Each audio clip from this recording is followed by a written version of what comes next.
All praises to Yahweh, Bahashem, Yahweh Shai. Peace and blessing to the elect of Israel who are practicing the law of liberty. So today we'll continue with our Lost Book series. We're getting into the book, the Testament of Reuben. Now, this is starts our Testament series on the 12 tribes of Israel, the 12 brothers. So this first one is the firstborn son, Reuben. And in this particular testament, Reuben is here made to tell his life story when he's on his deathbed. He calls all his children and grandchildren and great-grandchildren about him and proceeds without reservation to lay bare his experiences for the moral guidance of his hearers. If he fell into sin, he tells all about it and then counsels them not to err as he did. If he was virtuous, he shows what rewards were his. Now, Reuben, the word Reuben means behold a son. Reuben was the firstborn son of Jacob by Leah and the forefather of one of the 12 tribes of Israel. Now, you can read more about Reuben's story in Genesis chapter 29 through 50. So let's get a little background on Reuben. Reuben's mother, Leah, became the wife of Jacob by a cunning trick. This is in Genesis 29, 15 through 30. Jacob had gone to live with his uncle Laban in Paddan Aram. There he met and fell in love with Laban's beautiful daughter, Rachel. Jacob agreed to work 7 years for the right to marry Rachel, Leah's younger sister. On their wedding night, Laban substituted the heavily veiled Leah in Rachel's place. The next morning, Jacob was shocked to discover the deceit. So smitten was he with Rachel that he consented to work another 7 years for her, too. Leah's life turned out to be heartbreaking as she sought to win Jacob's love. But power blessed Leah with the honor of bearing many children, including Jacob's oldest son, Reuben. Several meanings have been assigned to the name Reuben, but the most widely accepted is, behold, a son. When Leah gave birth to Reuben, she explained her choice. She named him Reuben, for she said, "It is because the Lord has seen my misery. Surely my husband will love me now." This statement introduces the lifelong tension that existed between two sisters in their marriage to Jacob. As an adult, Reuben was one of the more honorable sons of Jacob. Reuben saved Joseph, his younger brother's life, when his brothers plotted to kill him. He talked the brothers out of murdering Joseph and convinced them to leave him in a pit instead. You can find that story in Genesis 37, I think verses 21, 22. Reuben intended to return privately and rescue Joseph, but his plan failed when his absence, the other brothers sold Joseph into slavery. Years later, as all the brothers faced misfortune in Egypt, Reuben called out his brothers for bringing disaster on the family. "Didn't I tell you not to sin against the boy? But you wouldn't listen. Now we must give an account for his blood." An interesting episode involving Reuben in the Bible centers on his mother and aunt's belief in folk medicine. On one day during the wheat harvest, Reuben came across mandrakes in the field. Mandrakes were herbaceous flowering plants known for their exotic fragrance and human-shaped roots. They were also believed to enhance a woman's fertility. Reuben picked the mandrakes and brought them to his mother Leah. Rachel asked for some of the mandrakes. Reuben had found, but Leah rebuked her.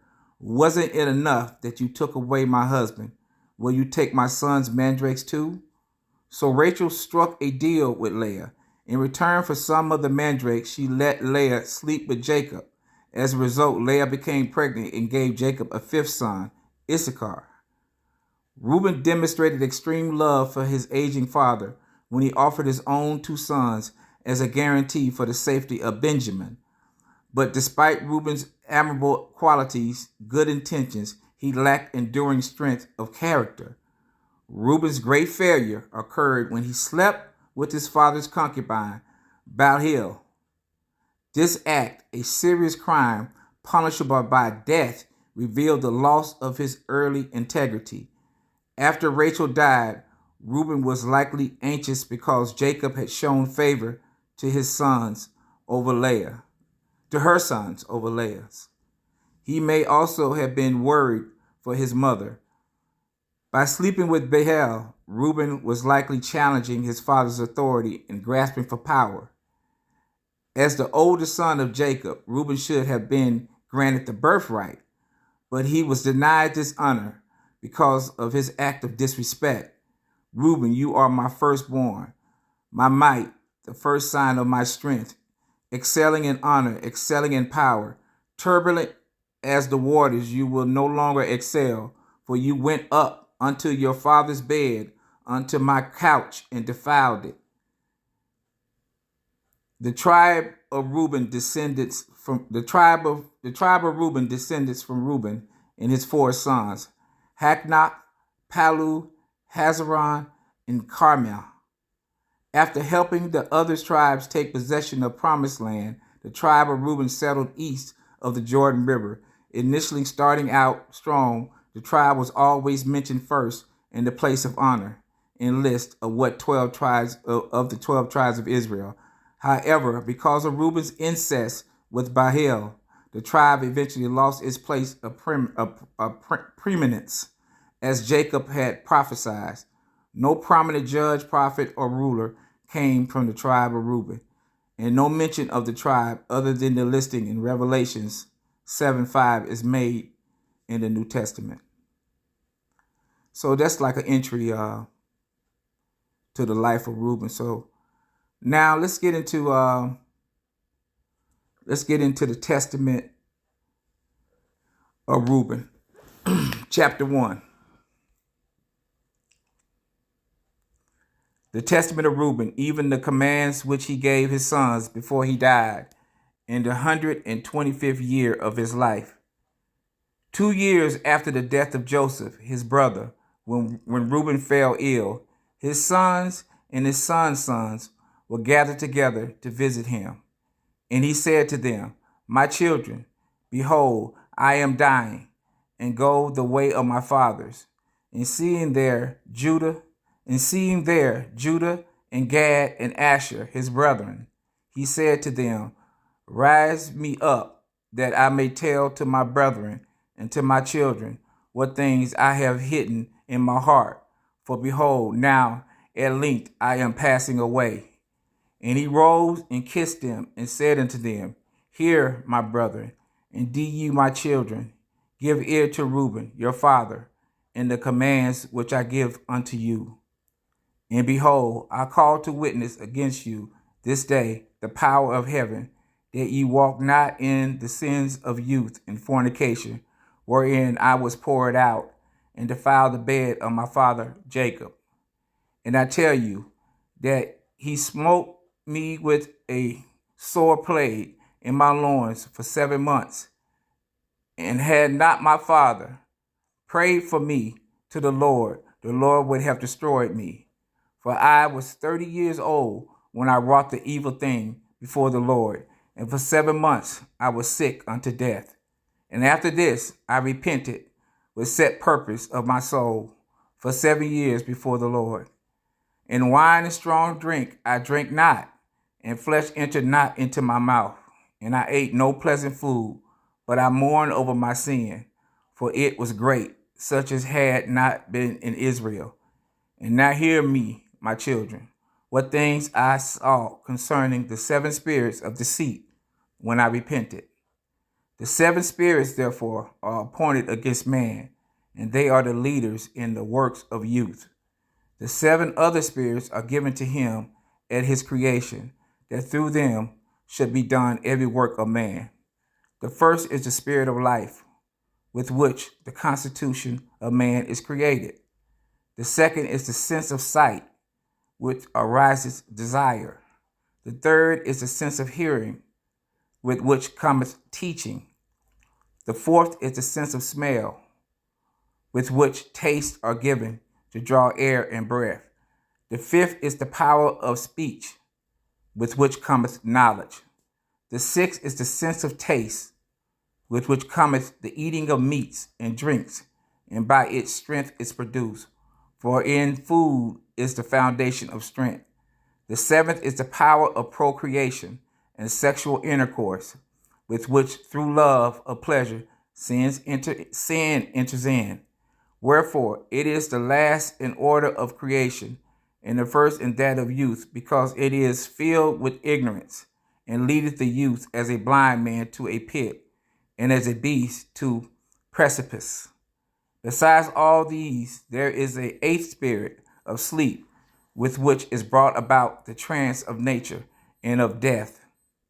With these spirits are mingled the spirits of error. First, the spirit of fornication is seated in the nature and in the senses. The second, the spirit of insatiableness in the belly. The third, the spirit of fighting in the liver and gall. The fourth, the spirit of obsequiousness and tyranny, that through offices attention one may be fair in seeming. The fifth is the spirit of pride, that one may be boastful and arrogant. The sixth is the spirit of lying and perdition and jealousy, to practice deceits and concealments from kindreds and friends. The seventh is the spirit of injustice, with which are thieves and acts of rapacity, that a man may fulfill the desire of his heart, for injustice work together with the other spirits by the taking of gifts. And with all these, the spirit of sleep is joined, which is that of error and fantasy.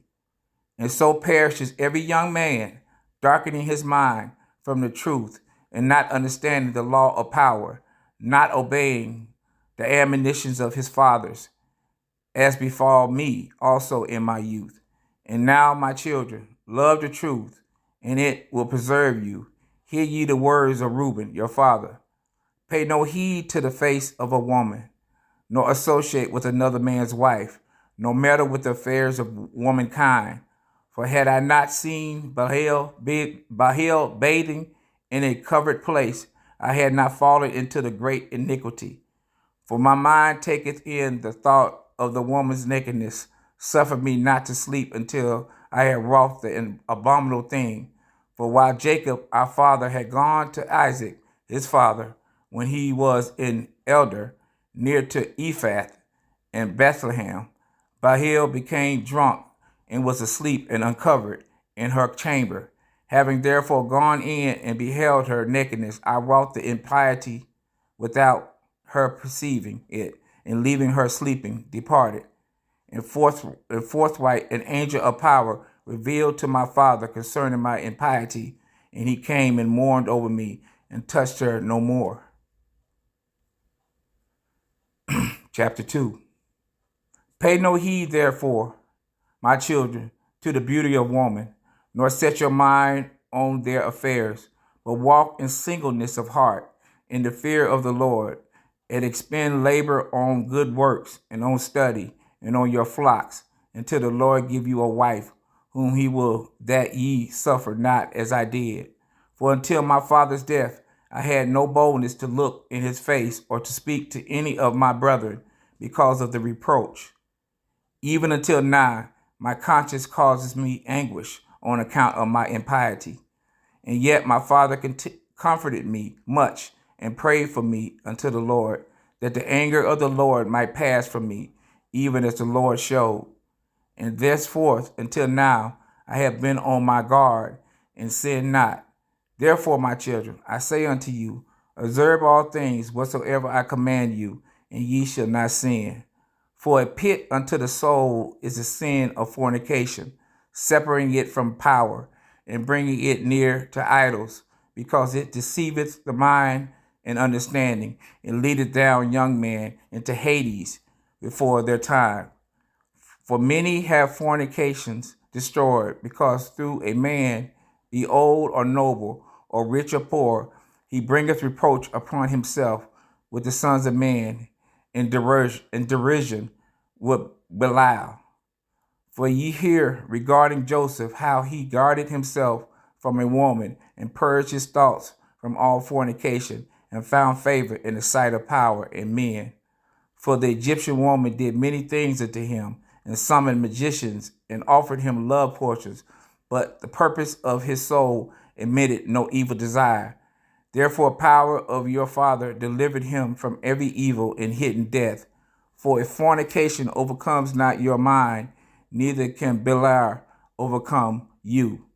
For evil are women, my children, and since they have no power or strength over men, they use wiles by outward attractions, that they may draw him to themselves, in whom they cannot bewitch, be outward attractions. Him they overcome by craft. For moreover, concerning them, the angel of the Lord told me and taught me that women are overcome by the spirit of fornication more than men, and in their heart they plot against men, and by means of their adornment they deceive first their minds, and by the glance of the eye instill the poison, and then through the accomplished act they take them captive. For a woman cannot force a man openly, but by harlot's bearing she beguiles him. Flee therefore fornication, my children, and command your wives and your daughters that they adore not their heads and faces to deceive the mind, because every woman who useth these wiles hath been reserved for eternal punishment. For thus they allure the watcher who were before the flood. For as these continuously beheld them, they lusted after them, and they conceived the act in their mind. For they changed themselves into the shape of a man, and appeared to them when they were with their husbands. And the women, lusting in their minds after the forms, gave birth to giants, for the watchers appeared to them as reaching even unto heaven. Beware therefore of fornication, if you wish to be pure in mind, and guard your senses from every woman. And command the women likewise not to associate with men, that they also may be pure in mind. For constant meetings, even through the ungodly deeds, be not wrath, or to them an irremediable disease, and to us a destruction of Belial, and an eternal reproach. For in fornication there is neither understanding nor godliness, or jealousy dwelleth in the lust thereof.